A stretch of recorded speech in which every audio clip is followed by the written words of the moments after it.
Hey everyone, welcome back to Beekeeping with Natalie, or welcome to if you're new. Today is the first video of the grow yard. Well, we made a little intro video, but this is the official first time getting into them, and it's going to be a pretty in-depth inspection today. So I'm kind of hoping to make this not so much beginner, but maybe just a little bit on just how to grow, and I'm hoping to kind of be better at explaining the little things more.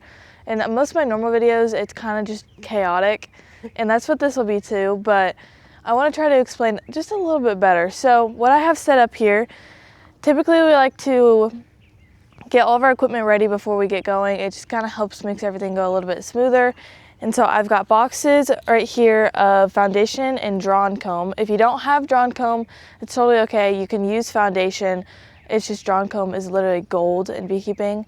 So we like to use it if we can. And that's just really just storing it somewhere that it's not gonna get wax moths or mice over winter. That way we can have it. So you can get drawn comb from a lot of different places. A lot of times we get it from like dead outs or just a hive that maybe didn't do so good and we ended up pulling frames out, or for cutting hives back, we'll take drawn stuff out and put foundation in just to cut them back and help them not swarm.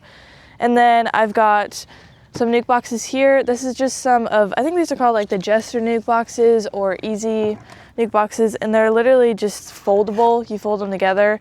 They're not super fun to fold. I hate doing it, but we've done it, and we had a few of them a couple years ago that we folded, and they're just kind of frustrating because the lid is nice because it's connected, but whenever you open the lid, the box tips. So I don't recommend them too much.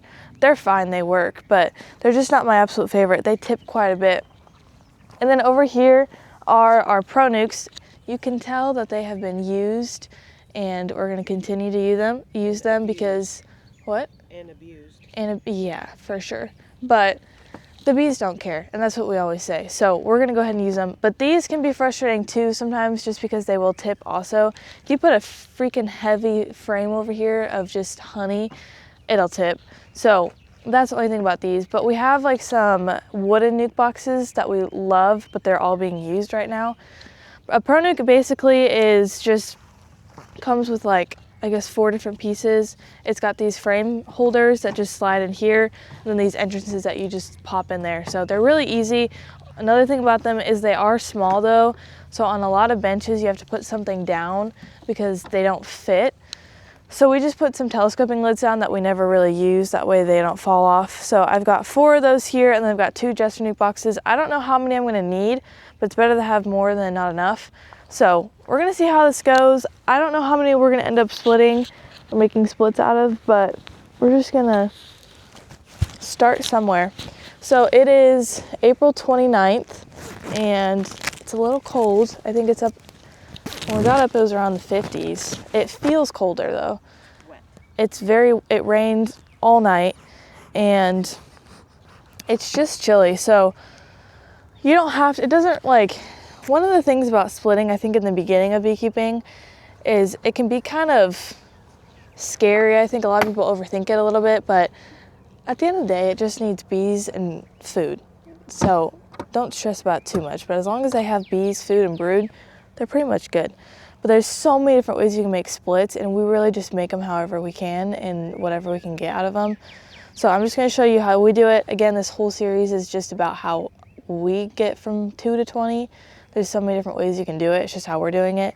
So this is an Apame box that I think we actually got a couple years ago at Expo or somewhere. I don't remember. I think we got sent it, but we love it. We use it all the time. These are the top hive feeders. There's a couple different top hive feeders you can get, but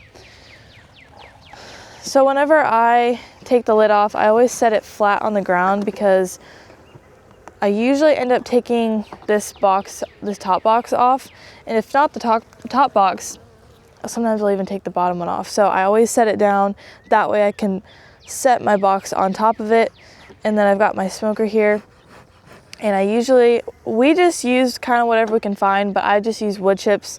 And actually we've been using, what are those called, pellets? I've been using a few of those too and putting those in there. I don't know if they do a whole lot, but I think it maybe makes it last just a little bit longer. Hive tools, I'm sure most people are going to know about this stuff just because If we went from 2 to 20, I'd hope so. Yeah. But you don't normally use this hive tool, it's just the one that I had. So I'm just gonna start on the outside and work towards the middle here. Some people like to pull off the top box and go down to the bottom and immediately find out, but I'm just gonna start up top and see what's going on. So I'm gonna pull this one out so I have plenty of room to work here. And then this is actually our breeder queen from Corey Stevens. So she is VSH, and we wanna make sure that she does not swarm, which is why we're gonna go ahead and split these.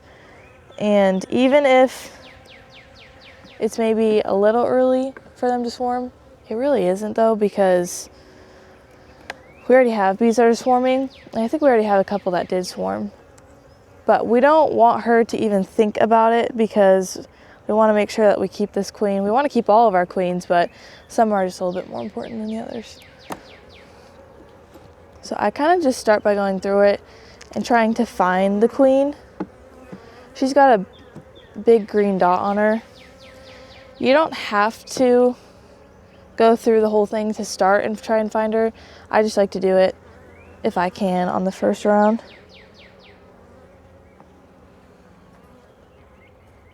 This is mostly emerging brood,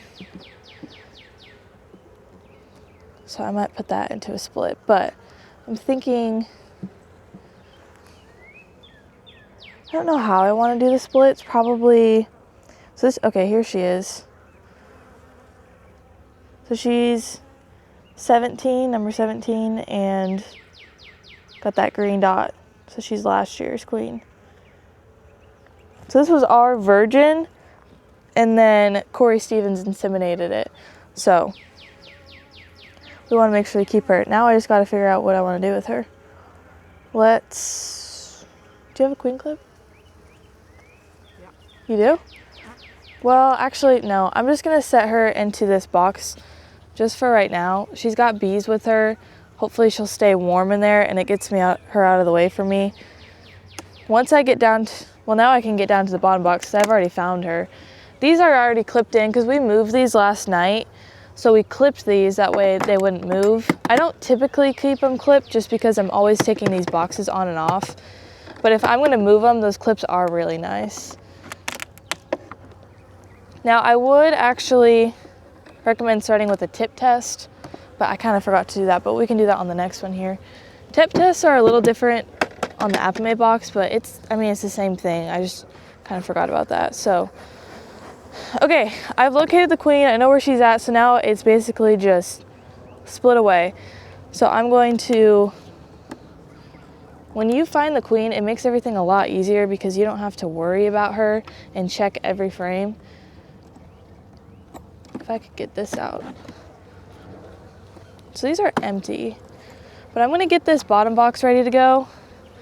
So I'm gonna might leave a good bit of this. This is mostly empty. So it's a good food frame. Doesn't look like there's a whole lot of brood down here. So kind of whatever's down here, this is chock full of eggs and larvae.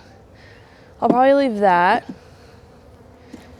These nukes are gonna get queens later today. Not queens, but they're gonna get cells. Okay, so this is good brood right here. And then that's full of eggs, a little bit of bee bread, and some brood. I'm gonna leave that. So we've got eggs, brood, and then I'm gonna leave one more frame of brood. I'm gonna cut them back a good bit because I don't want them to swarm. Every hive is just different, so you have to kind of pick and choose what you want, but this hive specifically, I don't plan on getting all that much honey off of them, and we don't need to get honey off of these girls. I really just want to make sure we get queens, bees, and and splits. So I'm not too worried about leaving them too heavy just because I don't really need a whole lot of honey from them. But you can split them down to about 2 to 3 frames and they'll be perfectly fine. Okay, what was this? This is all food. I'm gonna leave that. Okay, so what I'm leaving, this is what you'd call the parent hive. I'm leaving a frame of food, solid frame of food, a frame of good brood, and then like a foodie broody. Well, this was the solid frame. This is like the foodie broody, which is food and brood, a little bit of a mixture. And then this egg frame that's kind of empty but gives her somewhere to lay. And then I'm gonna put a bunch of drawn comb in here, which is in this bottom box. But I'm gonna go ahead and move her over.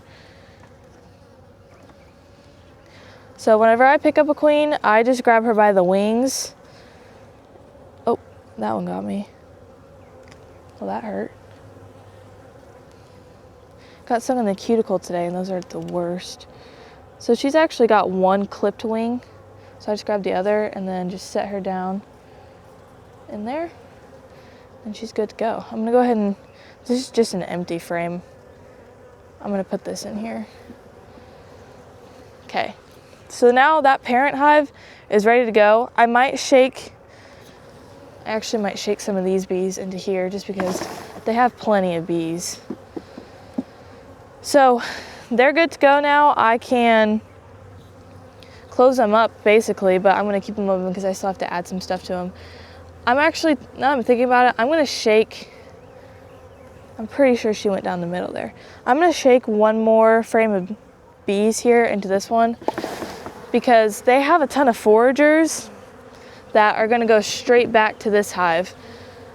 Now they did get moved last night, but they still had some foragers that went back, but there's still foragers in this one. So what's gonna happen is we're gonna move them all over and they're gonna go from that box to this box. So I'm basically just gonna shake a crap ton of bees in there and it'll feel like too much, but I promise it isn't.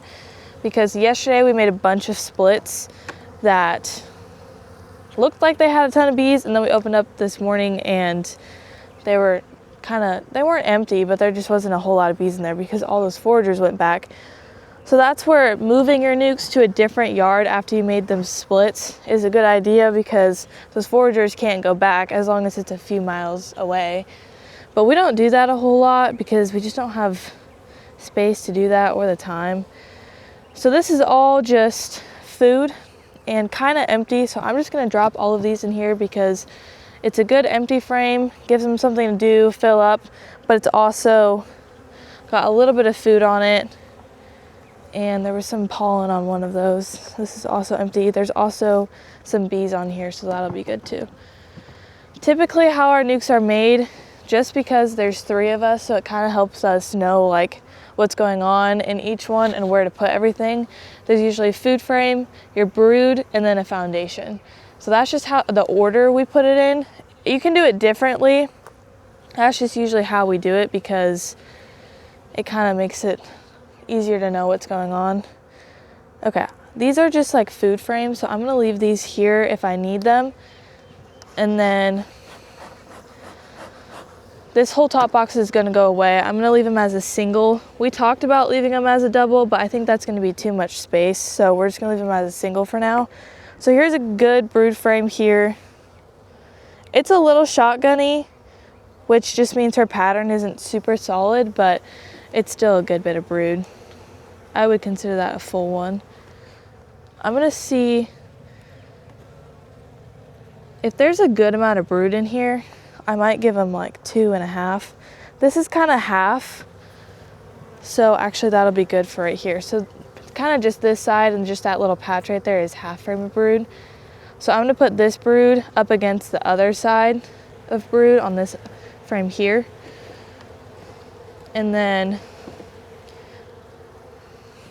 they're 5-frame nukes. So let's put, I could probably put a foundation frame and then a drawn comb, but I might just use some of this this food. So then here's food, and then you just put a foundation in. Foundation will give them something to do, and it also helps us get more drawn comb. So then all I've got here is an empty kind of food frame, solid brood, half food, half brood, food, and then foundation. And now all they need is a few good shakes of bees. I'll do that at the end though, because I don't want to shake these frames just yet. Well, Well, I can shake this one. There's really not a whole lot of bees on here, but let's see. If I don't have enough brood up here in this top box though, I can take like that half frame and they'll be okay with one. Okay, here's frame brood. Hopefully that doesn't tip. I might have to go to that bottom box and take a frame. Well, now that I'm thinking about it, actually, it'll be fine because I still have that other hive to go through. And you can mix bees and frames and they'll be perfectly fine. So I'll just do that. I know they have a good bit of brood in that one. Are we gonna get in that one also? You want to make that a second video? No. How long is this one? 16. Oh, we'll just get into it real quick. Oh, this is another brood frame. I'm gonna throw this in this one over here. Now, the one thing about this though, you have to be careful about where you put these because even though it seems like you could smush these pro nukes together and make more room for more nukes, you can, but then once they have to go into 10 frame boxes or whatever you're using, there's not gonna be enough room. So we make sure to leave a good amount of space in between them. Okay. So you kind of just get to the point where you know what all you have in each box. So these are mostly empty frames here that I can use for whatever if I want to fill those back up or those ones. And then, whoa, let's just open this up real fast. I think they're pretty strong. I'm gonna do, oh yeah, so because we moved these last night, one of the things we'll do is shove a bunch of grass in front here or leaves or whatever to hopefully help them maybe reorientate, kind of confuse them a little bit. Even though we moved them just a couple feet, it'll kind of help them hopefully a little bit. Also, earlier when I had mentioned it's a little chilly out, it sucks to make splits in cold, but it actually works well because a lot of those nurse bees are going to be on the brood, and so then when you move them over, you're getting a lot of bees. So it's actually a good thing when it's a little chilly like this. Okay, so I'm going to do a tip test. So I'm just going to tip this top box and just make sure they don't have swarm cells. Kind of just helps me know if they do or not, because either way I'm probably going to have to go through all the frames. This one has a bright pink frame in it. Okay, looks like they've just got some cups here. Ow. I don't know if you saw that, but that girl got me. So they've just got a few cups, which is normal, they usually do. Okay, we won't do this whole one on camera just because that would be a little long, but I am gonna move these two boxes and put these gesture nuke boxes in between them because I could definitely fit, I think, 2 10 frames right there. Not definitely, it's never definite, but you know. Yeah, they look really good. When they've got that bird comb like that, so whenever they have that on the lid, I always check for her to make sure she's not on there. She laid in it, so there's always that possibility. And I've seen queens on the lid a lot lately. I don't know why. I can't remember. Oh, the background story to this one is it was a box that was just sitting in the shed and a swarm moved into it. And ever since then, they've been a really good hive, so we're using it. So I can't remember if she's actually marked or not. I feel like she isn't. She might be though. I don't remember. Looks like they have a feeder in the bottom box there, so at some point these boxes got swapped. So I'm gonna go through and try and find her. And then, what do I got? I need at least 3 frames to finish out, 3 to 4 frames to finish out those boxes down there. And then I can start these gesture boxes if I need it. This is full of pollen.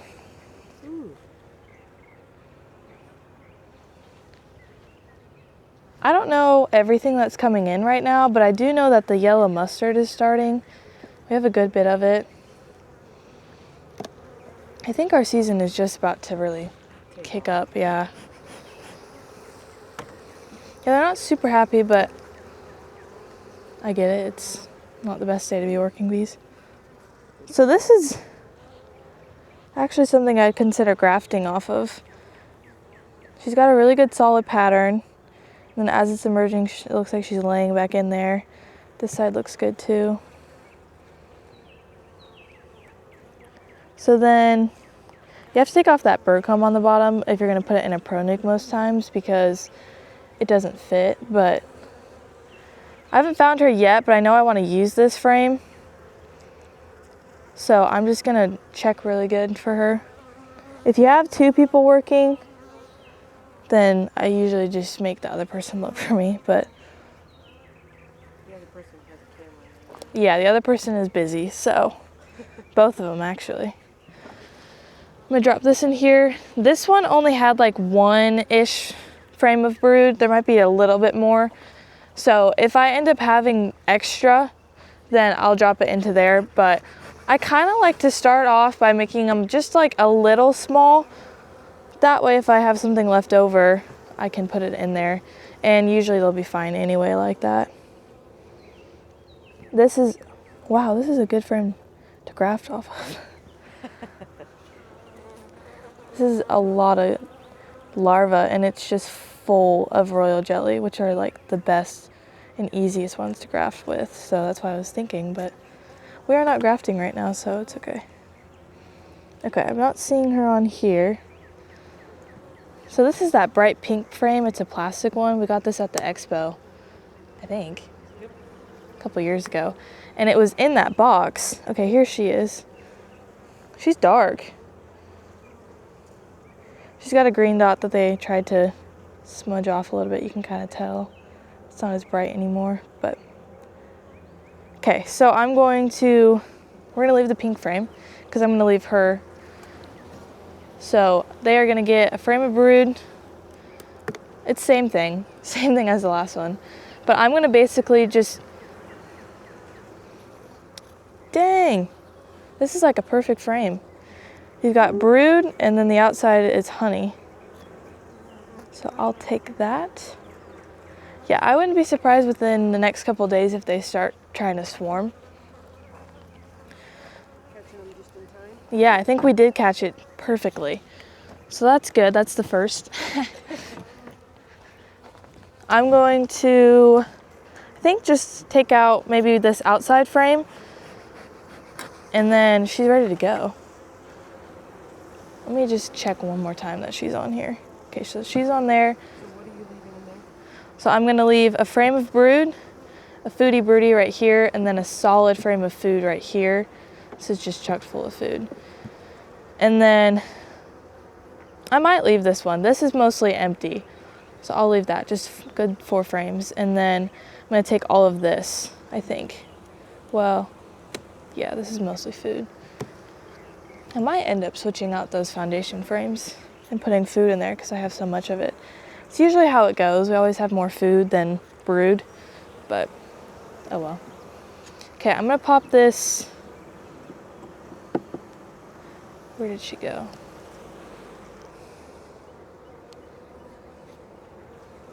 My luck, she just walked down into the bottom box. I think she did. Dang it. Okay, well, it's all right. I think she did. There's like no bees on this anymore. Okay, I'm gonna have to go down to the bottom box anyways, so we'll just check for her. I could have clipped her, but it's just cold. I don't want something to happen. But you can set it on top of the hive and they'll cover her and they'll still take care of her. So I could have done that, but there's just so much moving around that. Okay, I'm just gonna explain what I'm gonna do now and then we'll call that good. I'm gonna go through this box, take out pretty much everything in this bottom box. Well, I am going to take out everything in the bottom box. It looks like they've got brood all the way out to here. And then I'm going to set up these gesture nuke boxes and put same thing that I've been doing. So just like I left in this one, that one, that one, that one, we're going to do the exact same thing. And if it's not the exact, like perfect, like maybe you have more food in one than the other or something like that, it's okay, they'll be fine. And also, if you come back like 2 days later, what you can do is equalize. Because the second you open up the lids, you'll know if one of them's stronger than the other. And maybe if we do that, we'll film that for sure. But I'm going to also make sure that I shake all the bees off of the lid, the frames. I might shake some of these bees too, because it looks like they have plenty in here, into some of these boxes, just because like I had mentioned about the foragers. I think that's it. So I'm going to continue going through these and split them, and this will set them back quite a bit. But because of her pattern and how well she's doing, I think they'll be fine, and I wouldn't be surprised if we still get honey out of them. This is kind of the time that you want to decide like what your plan is for them that year, but you can also like, there's still a really good possibility that we'll get honey off of some of these nukes. If you make them strong enough, I think they're usually fine. So I'm going to keep doing that, and then the next video you'll see, I have no idea what it's going to be. It'll just be whatever we decide needs to happen next. What? When we put the queen cells in? Oh, are we going to film that on a separate video? Or this one? We just do a short. Okay, we'll just do a short next one. But I think that's it. So you'll see that all of them finished up on that one. Hopefully that makes sense. So if I, 1, 2, 3, 4, 5, 6. If I split all of these and put them into these ones too, we'll end up with 6 splits. So we just went from 2 to 8. Is that how math works? 2 to 8 in just a few minutes. So that's how you can double really fast. And if it's crazy. And then if these build up quite a bit, and these ones too, I'm sure we will split again. So it just shows it's really not that hard to go from 2 to 20, as long as you've got these strong bees. And this is the other reason why we pinch queens and we keep those strong genetics going, because then we can split like this and they'll be perfectly fine. So yeah, is that it? Yep. It's a lot of information for one video. Hopefully it makes sense.